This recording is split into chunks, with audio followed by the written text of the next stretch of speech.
We often think of morality as something active, doing good, helping others, standing up for justice, but Simone Weil challenges that idea at its root. For her, the foundation of ethical life is not doing, but seeing. She places an extraordinary amount of weight on the act of attention, silent, focused, disciplined attention to the reality of others. And this isn't some vague psychological state. She means a very specific, almost spiritual form of looking. She believed that this kind of attention is not just helpful for doing good, it is a form of goodness in itself. It is what allows justice, love, and compassion to actually begin.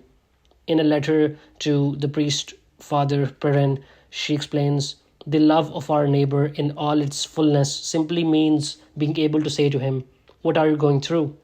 It is a recognition that the sufferer exists not only as a unit in a collection or a specimen from the social category labeled unfortunate, but as a man, exactly like us, who was one day stamped with a special mark by affliction.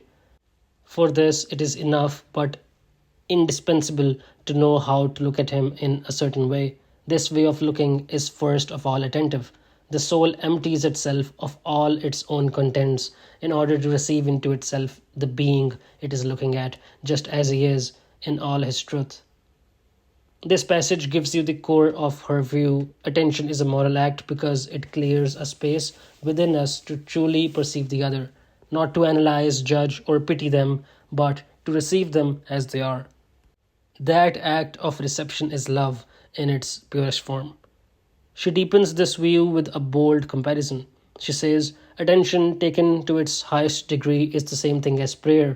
It presupposes faith and love. Absolutely unmixed attention is prayer. If we turn our mind toward the good, it is impossible that little by little the whole soul will not be attracted thereto in spite of itself. The quality of the attention counts so much in the quality of the prayer. Warmth of heart cannot make up for it. Weil is not being metaphorical. She equates attention with prayer because both require an emptying of the self and a total openness to something beyond it. For her, to attend fully is to transcend the self. It is an act of grace. This theme appears again in her notes collected in Gravity and Grace, where she makes attention central to justice. She says, justice consists in seeing that no harm comes to those whom we have the power to affect. This requires, first and foremost, a certain kind of seeing, a sustained, steady form of attention. We have to hold the image of the other in view without flinching, without turning away. That is extremely difficult, especially when what we see is pain, need, or suffering. But without that kind of seeing, there can be no justice.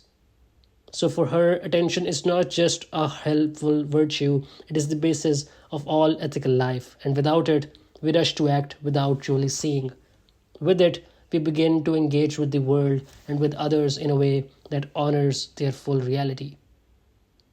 Simone Weil believed that attention is something we can and must learn. It doesn't come naturally. In fact, it often goes against our instincts, especially in a world full of noise and distractions. That is why she placed so much importance on education, not because of what it teaches us about the world, but because of what it trains us to do with our minds. For Weil, schoolwork has a moral and even spiritual purpose. The effort to concentrate on a problem, to remain with it patiently and honestly, is not just an intellectual exercise, it's a preparation for moral life. She writes, although it does not seem so, studies are one of the most austere forms of asceticism. This is because they demand attention of a kind that is rare and difficult. The key to a Christian conception of studies is the realization that prayer consists of attention. It follows that in every school exercise there is a way of waiting upon truth, setting our hearts upon it. We cannot fail to come closer to God. Every time we really concentrate our attention, we destroy the evil in ourselves. The phrasing here is deliberate. Waiting upon truth is not about solving something quickly. It's about holding space, being receptive, and not forcing answers. She believed that even in something as routine as a school exercise, the quality of your attention shapes who you are. She expands upon this and says, the development of the faculty of attention forms the real object and almost the sole interest of studies. Never in any case whatever is a genuine effort of the attention wasted. It always has its effect on the spiritual plane, and in consequence on the lower one of the intelligence. In the case of a child who is working at a school exercise without interest and without any wish for success, if he makes an effort, although it may be a failure and he gets tired, that fatigue will be stored and will be of use sometime, although he may not know it. This challenges the typical understanding of what makes learning worthwhile. The value isn't in the result, how well you did, but in the act of trying. Even a failed effort to pay attention, if it's sincere, plants something in you. It stores a kind of ethical potential. But why is attention so hard in the first place? For Weil, it's because real attention asks us to put our entire self aside, not just our distractions, but our desire to be right, to be productive, to move on. In Gravity and Grace, she observes, something in our soul has a far more violent repugnance for true attention than the flesh has for bodily fatigue. That is why every time we truly pay attention, we destroy a little of the evil in ourselves. This idea of destroying evil might sound extreme, but it reflects the intensity with which she approached the moral life. Attention is ethical precisely because it confronts the part of us that wants to turn away from pain, from discomfort, from the complexity of others. For Simone Weil, attention was the gateway to spiritual life. She saw the capacity to attend as the clearest path by which we encounter the divine, not through belief, ritual, or theology, but through silence, receptivity, and the refusal to look away from what is real. She often emphasized that attention requires an emptying of the self.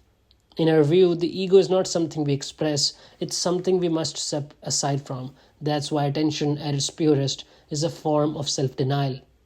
She writes, the authentic and pure values, truth, beauty, and goodness in the activity of a human being are the result of one and the same act, a certain application of the full attention to the object. And the rarest and purest form of generosity is the refusal to allow one's attention to be distracted by the self. That is what constitutes the renunciation of self.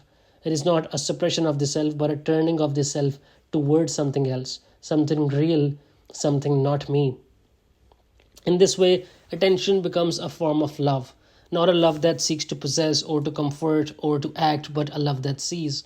It doesn't require agreement or identification, it simply requires that you allow the other person or reality itself to exist fully in your presence without trying to reshape it.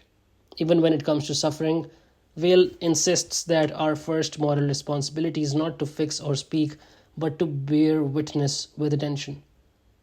She says, the afflicted person is sacred in the eyes of those who are capable of attention, for in this moment, through their suffering, they are naked before God, and we, if we are able to attend, can draw near, not to pity or console, but to be present with them in silence, to be able to look at them without flinching, without turning away. That is what we owe them. This idea that attention is what we owe to another runs against the grain of how we often think about compassion.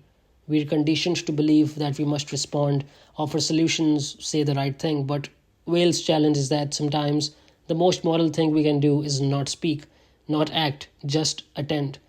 She did not romanticize this. It's not easy, it requires endurance. In her own life, she lived this difficulty, spending time with factory workers, refugees, and the poor, pushing herself physically and spiritually in ways that ultimately led to her early death at age 34. Her writings survive as a testament to that radical vision that goodness begins with attention.